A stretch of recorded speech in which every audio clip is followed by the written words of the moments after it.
Welcome back. Take you down south, being part of the attractions. In today's video, we are at the National World War II Museum in New Orleans.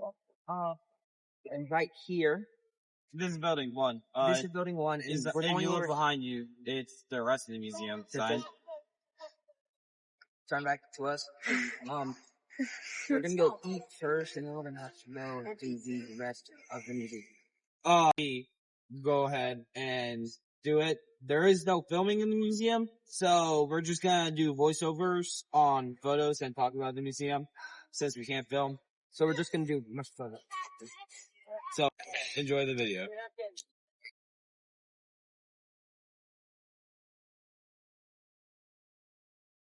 So we have salad. Dude, that's disgusting. You're rubbing your... Try the shrimp. Be quick and don't be loud about it.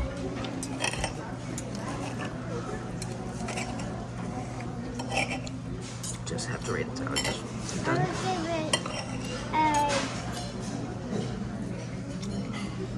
gonna give it a... Sky. Alright. Fries so far have been pretty good. I like them a lot. I'm gonna try the burger. Well, what burger is it? The bomb burger. The bomber burger? No one.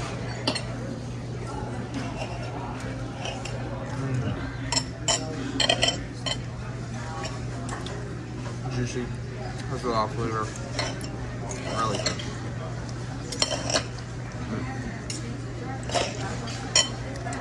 Oh, good. Now, I'm gonna try the combo.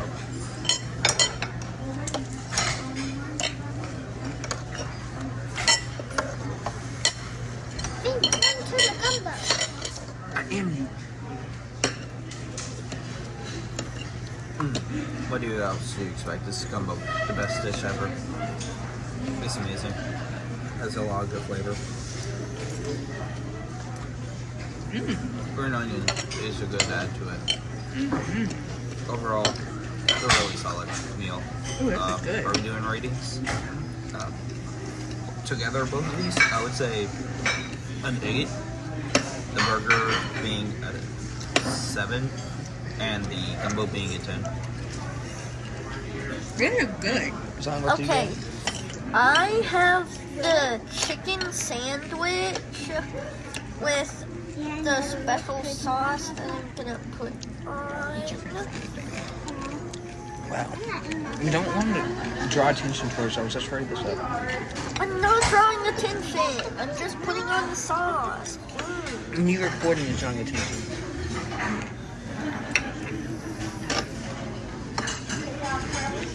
Okay.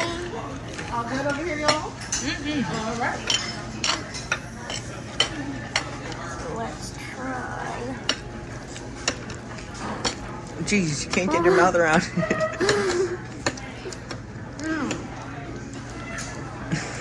Look at that bite. John, just tell me. It's big, crunchy. The sauce is good. I give it a 9. Okay. It looks good. This is I think it's the American burger. It is. 2 patties. America. Let's try it.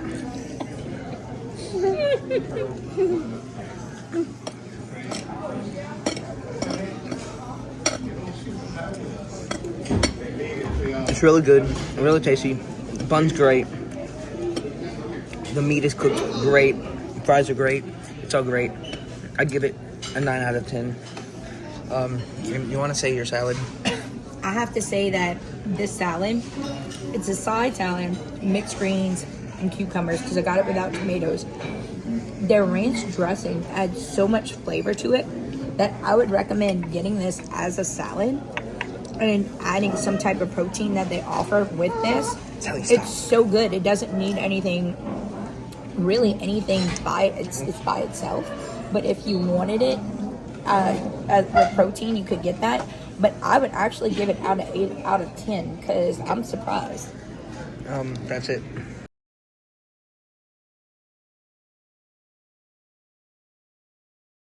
Hello everyone, this is Sky here for the voiceover of the National World War II Museum. So we're going to be starting off in Building 1. Building 1 is where you're going to get your tickets. It is also where you're going to begin the museum.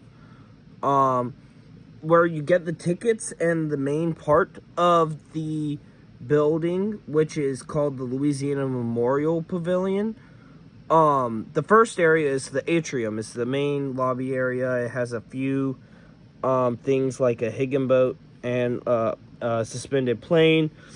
As soon as you get your tickets, you're probably going to immediately see a train. That is the LWP train car experience, where you go in and it's a little show. Highly recommend. We didn't do it when we went this last time, but you go and you get a card with a veteran's name on it, or just a soldier's name on it. And you can use that card throughout the museum to hear what that person had to say, or just hear different experiences from where they went during World War II. So you're kind of following in that person's footsteps. So it's a really fun experience. Highly recommend you go on the train, because that's how you get the person you follow throughout the World War II Museum. Next up, there's the Arsenal of Democracy. It goes and shows the home front of the road to war. Basically, like us preparing for war and stuff like that. Then there's the D-Day invasion of Normandy, also in Pavilion 1. So there's those two exhibits, which are really fun. There are a couple of other smaller exhibits we didn't see, like the Bayou to Battlefield Higgins Industry exhibit, the Joe W. and Dorothy D. Brown Foundation exhibit. I'm pretty sure we actually do have a few photos from the Malcolm S. Forbes Rare Iconic Artifacts Gallery. I'll put them up if we do have some. But there's that. And then Building 1 also has a little shop called Soda Pop. It's a nice little, like, just basically a restaurant. Or not Soda Pop, Soda Shop. It's just a nice little restaurant. Nothing too big or crazy. But that's all for Building 1. So now we shall move on to Building 2, which is the Solomon Victory Theater. The Solomon Victory Theater is what it sounds like. It's a giant theater that shows the show Beyond All Boundaries. It's a 4D cinematic experience. I went and watched it. It can be a little overpriced, but it is a good experience. So if you can, I would recommend at least trying to go to the show once. It is a nice show. I liked it a lot. It gives a pretty good summary on World War II. There's also BB Stage Door Canteen, which is a little entertainment dining thing, destination and all. We haven't gone there yet, but it looks nice. It looks like it has good food. Then there's the U.S. Merchant Marine Gallery, which is just a small area of the U.S. Marines that's just on the second story of the Solomon Theater. The Solomon Theater is 2 stories. The bottom story is with Beyond All Boundaries, and the top story, which is really small, is where you can see the Merchant Marine section of the museum. And that is all for the Solomon Victory Theater, Building 2. So then there's Building 3, Campaigns of Courage, European and Pacific Theaters. Now, this was part of the original section of the World War II before they upgraded and added a few more buildings and all. Personally, this is me and Finn's favorite section. Because it has the Road to Tokyo and the Road to Berlin exhibits.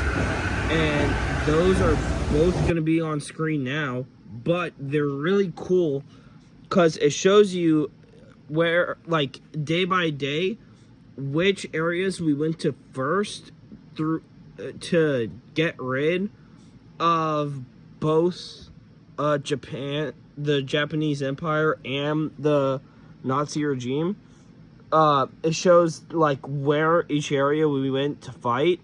It has like artifacts from each area, but it's also entirely themed to each area. So the road to Berlin has like different, like it has a Italy section, it has a Africa section, because we did technically start in Africa a little bit. It has the road to, it has a actual Berlin section and stuff. There's the road to Tokyo, which has different islands, and all, and it ends on Japan Island with the bombings.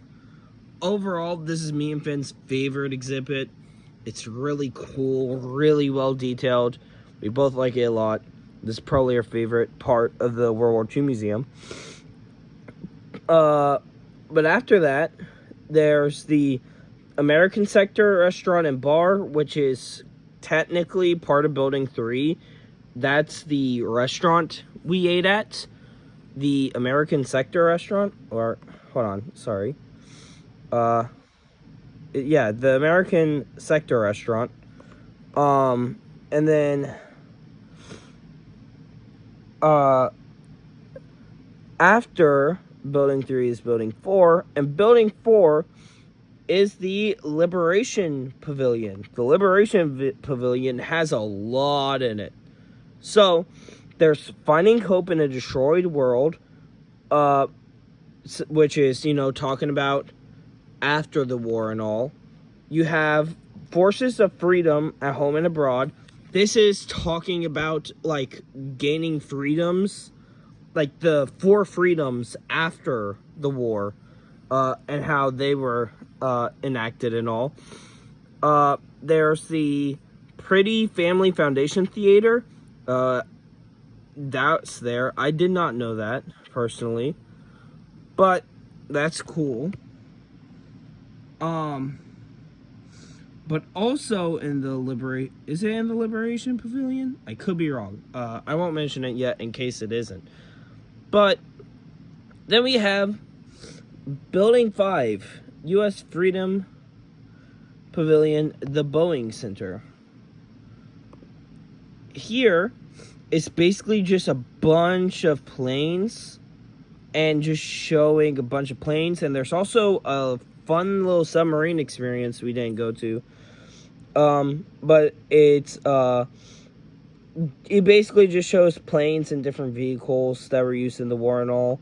Hold on, there's some things missing here. I thought it was in Building 3. They just must not mention it. But in Building 3, there's also, like, some more things. There's another, little walkthrough section that, like, shows things from the Holocaust.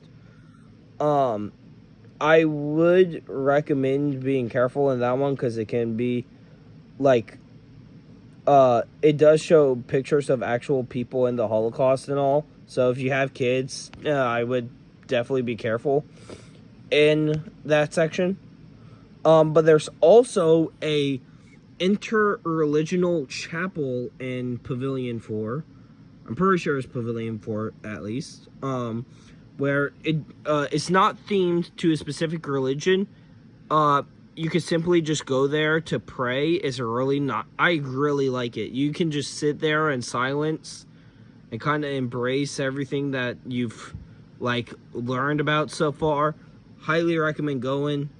It also has a signing book. You can go and sign your name in it to be like, hey, I was here.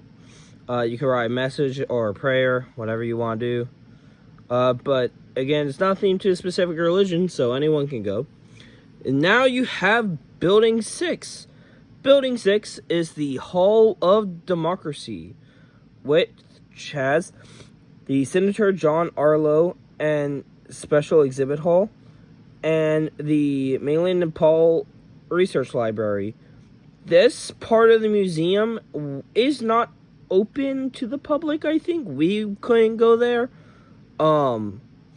It's basically like not like open or anything right now. There's nothing really there, so building 6 is kind of just more space that they can add on to later.